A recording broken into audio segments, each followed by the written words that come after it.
is an infiltration of a group. Josephus proves, which we're going to read today. I don't want to get too far ahead of myself, but Josephus proves that Herod is an Edomite. Okay, the Pharisees were infiltrated, the Sadducees were infiltrated, and only the Essenes, who gave us the Dead Sea Scrolls, were strictly and purely tribe of Judah Jews.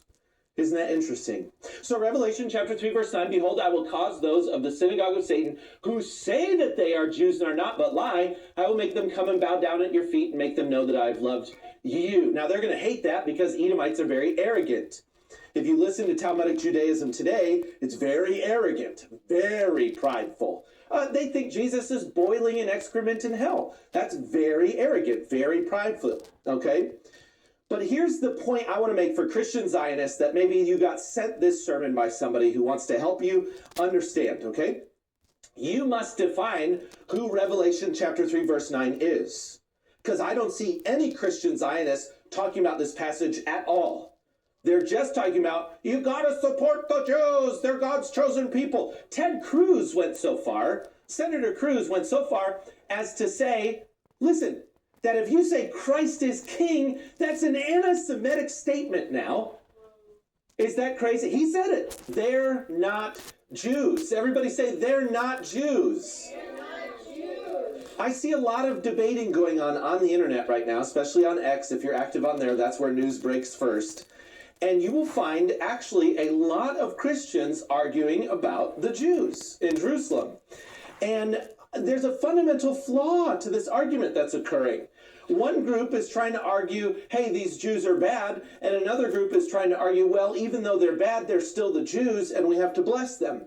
But I want to present something to you today, and I hope that you'll share this sermon with your friends, and that is that they're not Jews. Jews are from the tribe of Judah, and you can also include the tribe of Benjamin. If you study it out, you will see that Jews means Judah. Okay, Jesus is the line of David, tribe of Judah, therefore Jesus is ethnically a Jew.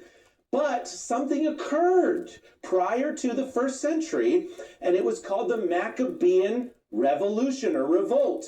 And you know this because you've been hearing my sermons, but if this is the first sermon you're hearing, there's a Maccabean revolt. It's recorded in Josephus as well as other historians. It's very well known. And there was something called the Hasmonean dynasty that occurred as a result of the Maccabean revolt. The Maccabean revolt is why we have Hanukkah. It's because there was a miracle that occurred where the Lord kept the menorah in the temple lit while they were making new holy oil. And it was a miracle of God. Now, it's important to understand this part in history because the Hasmoneans forcefully converted the Edomites. The Edomites are the descendants of Esau. Esau married Canaanite women. The Edomites are well mixed with Canaanites. So that means that they are Canaanite blooded, even though their patriarch was a Shemite in the line of Shem and is the brother of Jacob. Edom is Canaanite blooded, okay? Arabic Canaanite blooded, okay? All right, so as a result of the Edomites infiltrating Israel, they were forcefully converted. They wanted to possess Israel. And by the time of Jesus in the first century, King Herod is reigning in Jerusalem as the, quote, king of the Jews. Not really the king of the Jews, by the way. Jesus' cross said king of the Jews because Jesus was the actual king of the Jews, not Herod and not his descendants. But the Herodian dynasty were Edomites appointed by Rome to rule over Jerusalem. And I'm presenting to you today that they said in the first century, Antigonus, who was the last Hasmonean king, Antigonus said that Herod was not a true Jew. He was a half Jew and an Idumean, an Edomite. So it's very important to understand that very simple, easy to explain part of Christian history, that Edomites were reigning in Jerusalem during Jesus' first coming. And here's what I'm presenting to you today.